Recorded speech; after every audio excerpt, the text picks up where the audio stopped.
Hello everyone, teaching biology में सभी का स्वागत करते हैं। आज आपके लिए हम लेके आए हैं डिप्टी इंस्पेक्टर और इंस्पेक्टर जो फिशरीज के जो पोस्ट निकली थी उसका जो सिलेबस है जेके एसएसपी की तरफ से निकाला गया है।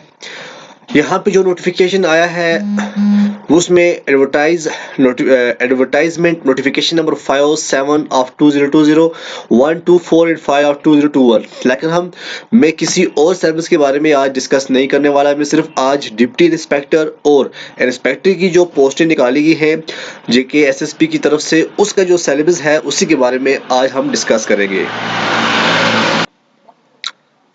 Syllabus for the post of Deputy Inspector Fisheries and Fisheries Development Assistant। सबसे पहले क्या है principles of taxonomy. Principle of taxonomy में हमें क्या क्या पढ़ना है वो हम डिस्कस करेंगे।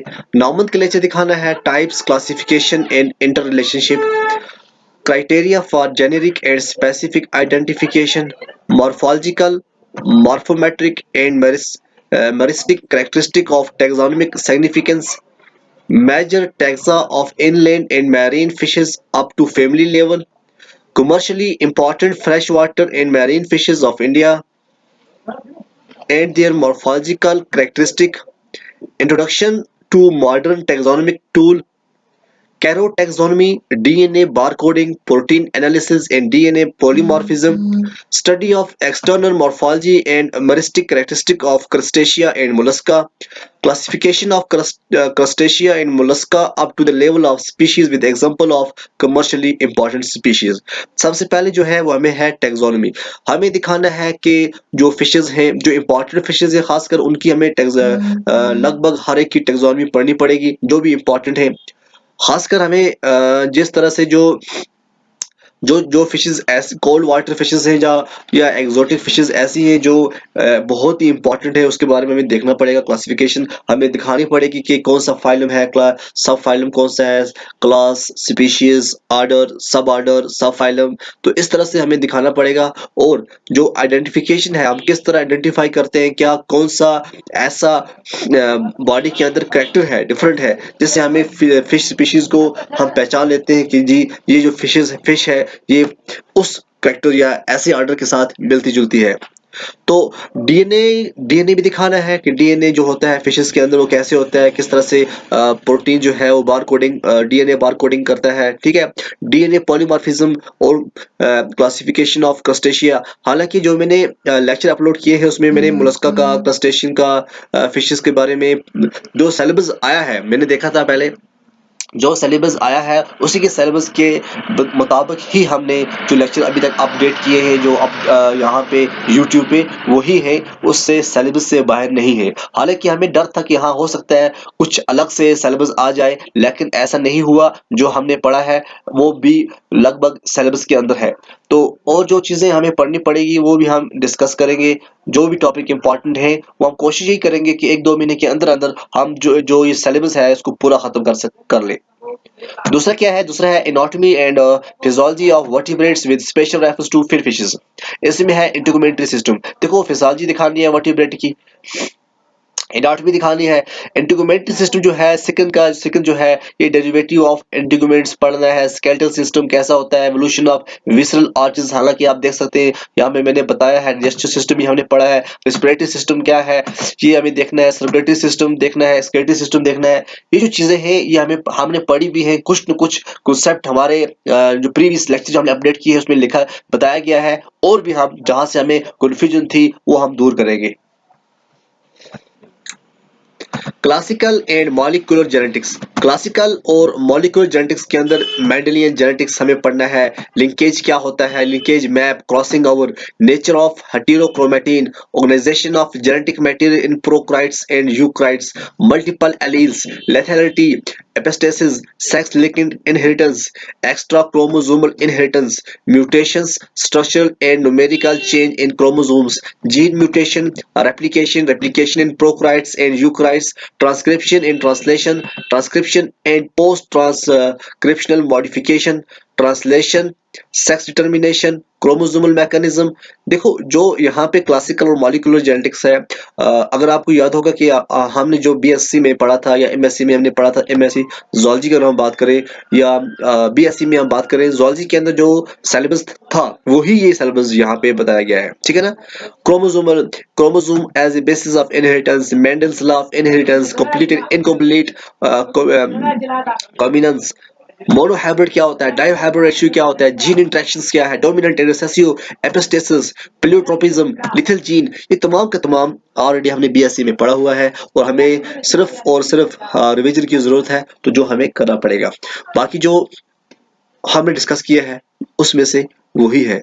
आपको सिर्फ फिश के बारे में नहीं पढ़ना है, बल्कि जूलॉजी जो है हमें बाकी भी जो जर्नल जो जेनेटिक्स है उसके बारे में हमें पढ़ना है। सिलेबस के अंदर जर्नल जो जेनेटिक्स है वो दी गई है, इसलिए आपको जर्नल जेनेटिक्स पढ़नी पड़ेगी।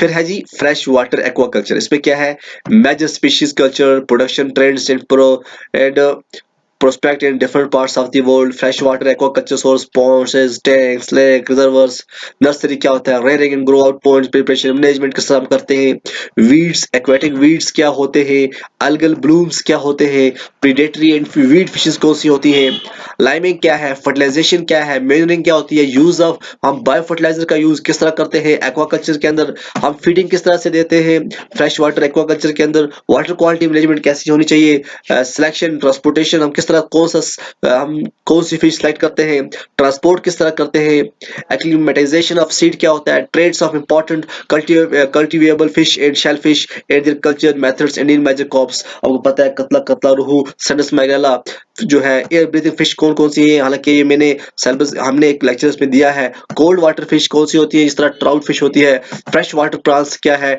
ये है आपके सिलेबस के अंदर। फिर हमारे पास क्या है, लिम्नोलॉजी। लिम्नोलॉजी आप जानते हैं लिम्नोलॉजी क्या होता है, लिम्नोलॉजी होता है study of the structure and functional interrelationship of organism of inland water, या हम बिल्कुल इजीली आपको समझाएंगे, ये होता है scientific study of bodies of fresh water such as lakes वगैरह। तो हमें दिखाना है इसका इंट्रोडक्शन क्या होता है लिम्नोलॉजी, उसके बाद inland water types, their characteristics and distribution, ports क्या है, लेक्स क्या है, streams and rivers, dynamics of lactic and lotic environments, lakes, their origin and diversity, famous lakes of India with special reference to J and K. ये जो है हमें दिखाना है कौन सी फेमस लेक्स है, खासकर हमें दिखाना है जम्मू कश्मीर के अंदर जो है वो हमें उनके बारे में, उनके अंदर कौन सी फिश पाई जाती है उनके बारे में हमें ज्यादा पढ़ना पड़ेगा। मॉर्फोमेट्री क्या होता है, physical and chemical condition related to phenomena, biological relations क्या है, influence of physical and chemical condition living organism in land water, plankton क्या है, प्लैंकटोनिक ऑर्गेनिज्म क्या होता है, classification of plankton, distribution of plankton, किस तरह डिस्ट्रीब्यूट होते हैं प्लैंकटन जो होते हैं, मैंने वैसे पढ़ाया भी है तो आप फिर भी हम पढ़ाएंगे, पूरा सिलेबस कंप्लीट करेंगे। तो seasonal change of body forming planktonic organism, food planktonic organism, primary productivity, ये जो है ये लिम्नोलॉजी के अंदर आपको पढ़ना है। फिर है जी parasitic relationship, aquatic biodiversity, its importance, that means यहाँ पे आप बायोडाइवर्सिटी पढ़ना पड़ेगा, स्पीशीज डाइवर्सिटी, यहाँ पे genetic diversity, habitat diversity, diversity indices, ecological and evolutionary process, ecological needs, lagoons क्या है, एस्टुअरीज क्या होता है, mangroves, coral reefs, flood plains, coastal wetlands, beel, oxbow lakes, जो भी लिम्नोलॉजी में हमने, मुझे लगता है इन्होंने सिलेबस में सब कुछ दे दिया है, जितना भी लिम्नोलॉजी का सिलेबस है ना पूरा इसी में डाल दिया है। अगर हम लिम्नोलॉजी पढ़ते रहेंगे ना तो मुझे लगता है 5-6 महीने हमें लिम्नोलॉजी में निकल जाएंगे, जिस तरह से सिलेबस दिया गया है। कंजर्वेशन ऑफ हैबिटेट्स है, मैरीन पॉक्स है, सेंचुरीज है, आपको यहाँ पे तो पूरा एनवायरमेंट साइंस पढ़ना पड़ेगा, जितना भी एनवायरमेंट साइंस है ना, एनवायरमेंटल साइंस जो बीएससी में पढ़ाया जाता है, तो यहाँ मुझे लगता है यहाँ भी पूरा एनवायरमेंट अलग से पढ़ना पड़ेगा। Considering biodiversity including use of selective gears and exclusion devices।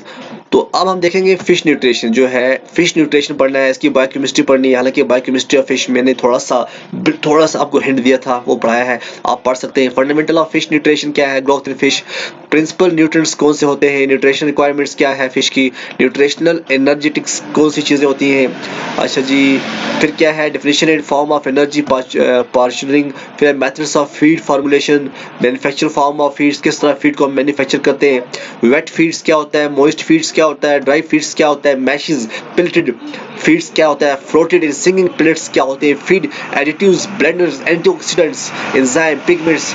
यहाँ पे जो सिलेबस दिया गया है, मुझे लगता है बीएससी में हमने जिस क्लास में बायोकेमिस्ट्री पढ़ी है, पूरी बायोकेमिस्ट्री हमें दोबारा से पढ़नी पड़ेगी, तब जाके हम ये एग्जाम क्वालिफाई कर सकते हैं। क्योंकि यहाँ पे glycolysis, Krebs cycle, pentose phosphate pathway, gluconeogenesis, glycogen metabolism, carbohydrate metabolism, nutritional deficiency disease, digestive enzymes, non conventional feed, fish nutrition के साथ साथ अगर हम फिश न्यूट्रिशन को अलग से रखें तो बायोकेमिस्ट्री देखें, बायोकेमिस्ट्री में तो मुझे नहीं लगता है कि इन्होंने सिलेबस बहुत कम दिया है, बल्कि हद से ज़्यादा दे दिया है। लिपिड मेटाबॉलिज्म है, biosynthesis and beta oxidation of palmitic acid है, प्रोटीन मेटाबॉलिज्म है, transamination, deamination, urea cycle enzyme, introduction, mechanism of action, enzyme kinetics, inhibition and regulation. ठीक है, ये थी बायोकेमिस्ट्री के अंदर हमें क्या पढ़ना है। समझिए आप कि बायोकेमिस्ट्री में हमें सब कुछ पढ़ना है, न्यूट्रिशन के अंदर भी हमें सब कुछ पढ़ना है। फिर आ गया जी हिल स्ट्रीम फिशरीज। अभी यहां तक काम कंप्लीट नहीं हुआ हमारा, अभी बहुत कुछ बाकी है।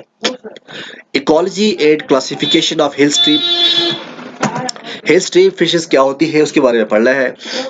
Geographical features, drainage pattern, climate, season with special reference to Himalayan hill streams. हमें स्पेशल रेफरेंस टू यहाँ पे जो हिमालयन हिल स्ट्रीम्स है उसके बारे में हमें देखना है, कौन सी फिश वहां पाई जाती है, क्या टेम्परेचर रहता है उनका, कैसे होती है, पूरा सब कुछ उनका टैक्सोनॉमी से लेके पूरा उसका फिजियोलॉजी, एनाटॉमी सब कुछ पढ़ना है।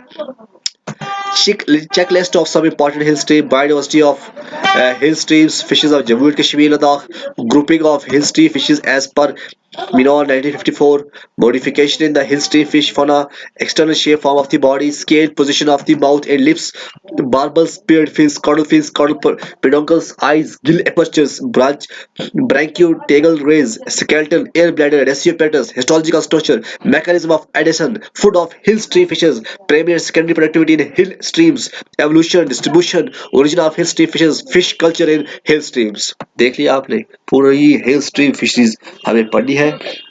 इसके लिए भी अगर हमें 2-3 महीने मिल जाए तब भी थोड़े हैं। आपने देख लिया होगा सिलेबस, किस हिसाब से सिलेबस दिया गया है। इस सिलेबस को पढ़ने के लिए 1 साल भी काफी नहीं है। मैं आपको बता दूं कि इस सिलेबस को पढ़ने के लिए 1 साल भी काफी नहीं है, बल्कि 1 साल भी कम पड़ जाएगा। इसलिए अगर आपको डिप्टी इंस्पेक्टर का एग्जाम क्वालिफाई करना है तो फिर आपको बहुत मेहनत करनी पड़ेगी। 24 घंटों में से आपको एटलीस्ट 10 आवर्स देने पड़ेंगे पर डे। अब देखो क्या है hatchery management.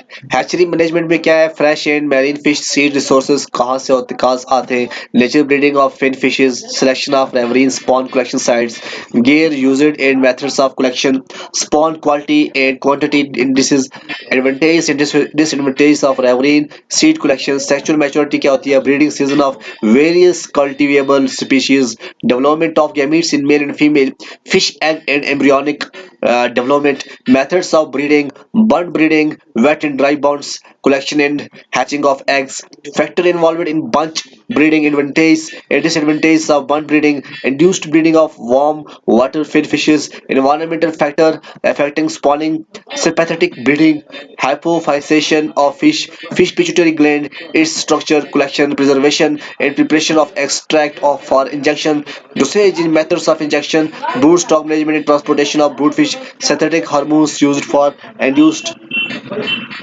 breeding of calves, different types of fish hatcheries, traditional Chinese glass jars, modern controlled hatcheries, cause of mortalities of eggs and spawns, remedies, spawn, the rearing techniques, use of anesthetics in fish, breeding and transport, breeding techniques for Indian major crops, exotic crops, mahseer, trout, tilapia, catfish। ये तमाम जो है हमें पढ़ने पड़ेंगे। अभी syllabus खत्म नहीं होने वाला। अभी स्पोर्ट फिशरीज के बारे में आपको पढ़ना है। स्पोर्ट्स फिशरीज के बारे में आपको सिलेबस सिलेबस जो है वो दिया गया है स्पोर्ट फिशरीज के बारे में। Present status and future prospect of cold water sport fishing क्या होती है। Different species of cold water sport fishes दिखानी है। नेचर ब्रीडिंग हैबिटेट क्या है, उनका इकोलॉजी एंड बिहेवियर कैसा होता है। Different sport fishing technique of flying, fly fishing, spinner fishing and bait fishing, casting, flipping, pitching, rigging, fish handling, live baits, rods, and reel maintenance and repair, seasonal fish patterns, water and sun safety, state regulation, government sport fish, state regulations governing sport fishing and management practice that maintain healthy fish population. Sport fisheries के बारे में भी जो syllabus यहाँ पे दिया गया है ये भी बहुत लेंथी है, बहुत ज्यादा पढ़ना पड़ेगा। उसके बाद है जी fish preservation, processing and value addition. किस तरह से आप फिश को प्रिजर्व करते हैं, प्रोसेसिंग क्या करते हैं और किस तरह से हम वैल्यू एडिशन जो है इसके हम बढ़ाते हैं। इसमें क्या पढ़ना है, principle of fish preservation, processing of fish by traditional methods. बहुत से मेथड होते हैं जैसा सॉल्टिंग होता है, सन ड्राइंग होता है, स्मोकिंग होता है, मैरिनेटिंग होता है, फर्मेंटेशन होता है। मेरे जो वीडियोस है इसमें आप देख सकते हैं, मैंने फिश प्रिजर्वेशन के ऊपर एक लेक्चर दिया है, उसी पे आप देख सकते हैं। उसमें से आपको समझ आ जाएगा कि फिश प्रिजर्वेशन किस तरह से वो क्वेश्चन पूछे जाएंगे। Theory of salting, method of salting, wet salting, dry and dehydration theory, importance of water activity in relation to microbial growth, sun drying and artificial drying, solar dryers, packaging and storage of salted and dried fish, different types of spoilage, salt, cured fish, quality and standard for salted and dry fish preservation by smoking, chemical composition of wood, smoke and their role in preservation, methods of smoking and equipments used for smoking, carcinogenic compounds in wood and methods to remove them, Hodl technology in fish preservation, processing, marinated and fermented fish, product role of acids in marinades, fish and prawn pickled, fish stews, fish paste, traditional and fermented products. आप देख सकते हैं कितना बड़ा syllabus दिया गया है। Fish preservation के ऊपर आपको कितने टॉपिक्स पढ़ने पड़ेंगे, प्रोसेसिंग किस तरह होती है, वैल्यू एडिशन किस तरह होती है, ये तमाम इसमें से मैंने बहुत से लेक्चर जो है वो अपडेट किए हुए हैं, आप देख सकते हैं। और जो नहीं किए हैं वो भी मैं जल्द ही करूँगा। तो उम्मीद करूँगा आपको जो मैं दिखा रहा हूँ बिल्कुल आपके लिए फायदेमंद होगा। लास्ट पे जो दिया गया है वो है fish diseases diagnosis and treatment. सबसे पहले हमें दिखाना है इसका इंट्रोडक्शन क्या है, फिश डिजीज क्या होती है, कौन कौन सी कॉमन डिजीज है कोल्ड वाटर फिश की। फिर है जी haemato biochemical profile in fish disease, immune system of fish का क्या होता है, सेल मीडिएटेड ह्यूमरल इम्यूनिटी क्या है, नॉन स्पेसिफिक इम्यून सिस्टम क्या है, effect of environment on fish immune system, important bacterial and fungal disease क्या होती है कोल्ड वाटर फिशेस के अंदर, parasitic disease in cold water fishes, ecto and endoparasite, polygenetic and digenetic trematodes, black spot disease, cystidiasis, nematodesis, acanthospalosis, protozoal infection, argillosis and other crustaceans mediated disease due to environmental stress, host pathogen interaction in fish, disease surveillance, diagnosis and treatment. देखिए जहां तक syllabus की बात करें, syllabus सिर्फ पढ़ते पढ़ते 20 minute लगे तो आप बता सकते हैं, आप समझ सकते हैं सिलेबस कितना छोटा है। ठीक, 20 मिनट सिर्फ पढ़ते पढ़ते लगे। तो इसलिए आप सबसे रिक्वेस्ट है कि आप ज्यादा से ज्यादा टाइम निकाल के जो ये सिलेबस है इसको पहले देख के और जो टॉपिक्स है उनको अच्छी तरह पढ़ें, क्योंकि ये सिलेबस अगर आप एक साल भी